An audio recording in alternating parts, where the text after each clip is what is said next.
The simple handicap for Wednesday, October 30th. Thank you for making me a part of your morning. Let's jump right in with the market rundown for this Wednesday morning and get you on your way. Thursday night football kicks off tomorrow with the Houston Texans on the road at MetLife taking on the New York Jets. This is going to get everybody stirred up on Twitter the next about 40 hours leading up to kickoff. It is the Jets, a 2-point favorite currently at BetCris, minus 109. Flat 2, circa Buckeye 2.5, minus 101 at Pinnacle. I can't wait to see some of the tweets to come out today and tomorrow about how this is the wrong team favored, the wrong price. After last Thursday, we're in for a lot. Injury-wise, what you need to know and what's important for this game heading in. We got the designation that Diggs is done for the season. Everyone saw that coming. That's now official. Defensive reinforcements coming back for Houston at the linebacker position. Jets, not so much. Likely, both starting safeties are going to be out for another game. Doesn't seem like CJ Mosley's going to be able to go if he's going for a second opinion today on his neck. So I would be confident in ruling him out for this Texans game. A lot of injuries starting to pile up on the Jets' defensive side. At the cornerback position, they're going to be healthy. This is going to be a pretty interesting matchup. Also, Allen Lazard is out for the Jets too. So a bit of noise in this game, but all the noise is going to come out of the tweets as we get into this game, as there is going to be a very big divide between those that know and those that do not. That's a little bit unfair. We'll just call it the traditional sharp square divide for getting here, but this is going to be a line that is heavily debated throughout sports betting media today and tomorrow. Let's get to Sunday. New England on the road at the Tennessee Titans. Talked about the Titans yesterday on the podcast. We're now seeing 3.5, minus 108 at Chris. That is now at the high point in the market. It got to minus 115 at a few shops before it came back to 3.5. We don't know about Drake May. We'll learn a little bit more about where he is in the 5-step protocol coming back to play today. We don't know about who the Tennessee Titans are starting at quarterback either, but Titans money hit the market yesterday mid-afternoon to take out the majority of the threes and get this game to 3.5. LA Chargers on the road at the Cleveland Browns. This is minus 115 for the Chargers at Chris. That is the lowest price we have seen on LA the entire week. Total at 42.5, and there's been a lot of pro money on this over, pushing this number up. We saw some 43s in the board. That was kind of the point of resistance so far early in the week, but it's been plenty of over money as the Chargers offense continues to change its identity. A lot more passing. You look at the last 4 games in pass rate over expectation. The Chargers are actually one of a handful of teams above a positive mark for pass rate over expectation. They're throwing it a ton. That's what they're doing with Herbert now healthy, and there's probably going to be more reason to throw as you look at the potential return for DJ Chark and Quentin Johnston this week, returning back into the lineup. For the Cleveland side, we know Winston is going to be chucking it a lot, 41 attempts last week. You're expecting a high number again this week, so I think he can certainly threaten this Chargers defense. Talked about the Chargers minus 1.5 as well as over 42.5 on Follow the Money with Mitch and Pauly yesterday morning. New Orleans on the road at the Carolina Panthers. Lots of news around the Panthers as they trade away Deontay Johnson. Finally, that injury that he was dealing with the last couple weeks was, in fact, a trade. Watch out for what you're seeing on the defensive side. The Panthers' offense and defense is now as healthy as it's been, probably, I would say, since week 1. So that's worth keeping an eye on. Today at Saints practice, expect Derek Carr back in the lineup. Very curious to see a few more stats come out about oblique injuries for quarterbacks.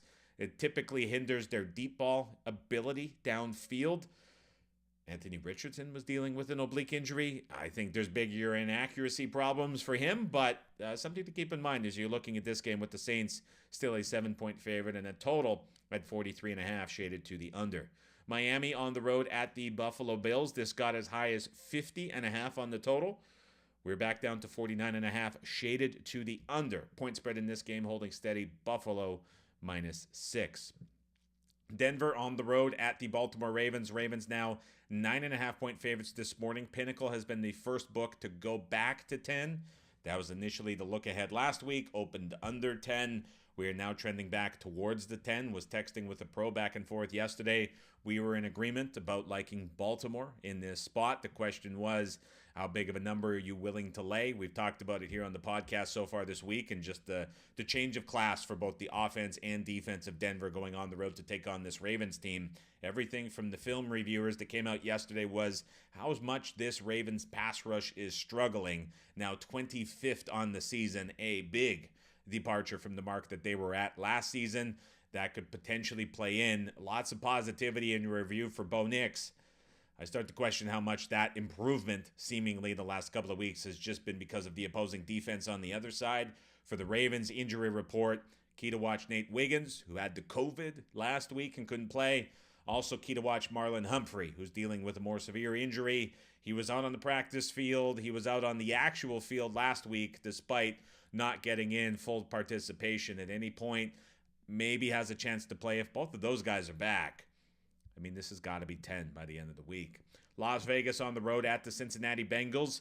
Raiders money trickling into the market at Chris. We're down to 7 minus 110. Now, I laugh because it's just such an odd turn in the season for Cincinnati. T. Higgins, I just mean massive. The quad tweak in practice last Friday, coming back from that, this week is going to make it awfully tough to expect to have him out on the field.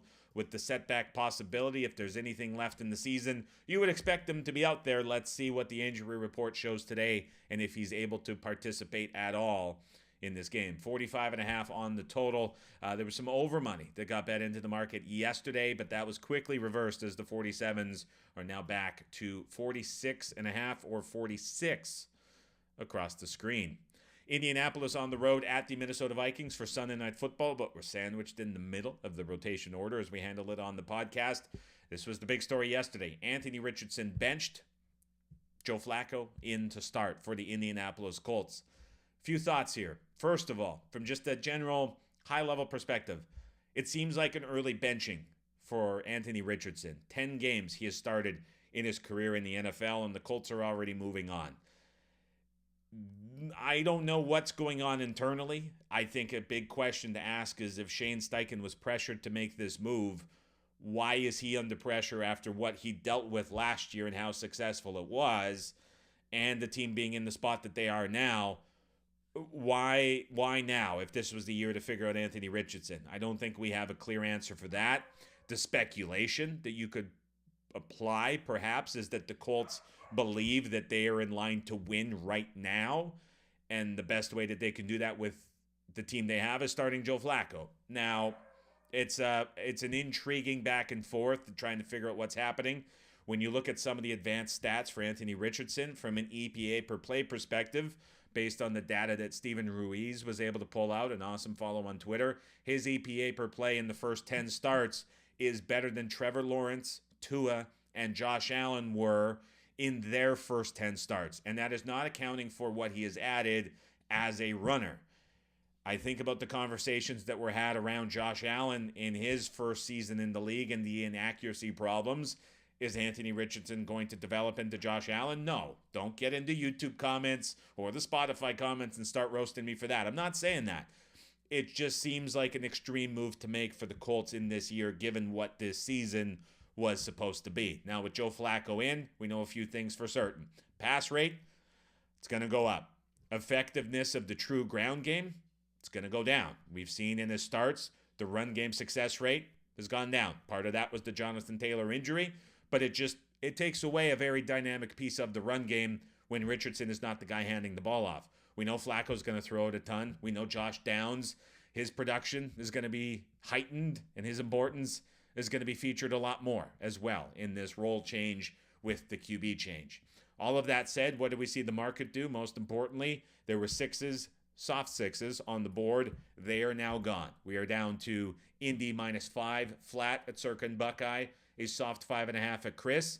That's a pretty good indication. The market is saying that the Colts have a better chance to win with Joe Flacco than they do with Anthony Richardson, which in a short window of time, I would agree with. A more effective passer is always better. What does this do for the Colts long term? I think it's probably the wrong decision to make, trying to figure out how important he is to the franchise. And I wonder how much the criticism he has taken for taking himself off the field for that play has caused maybe ripple effects in the locker room. Speculation on my part, but hard to ignore. Total in this game, this was like 45.5 everywhere. Flacco's in. We see it go up. Makes a lot of sense to me.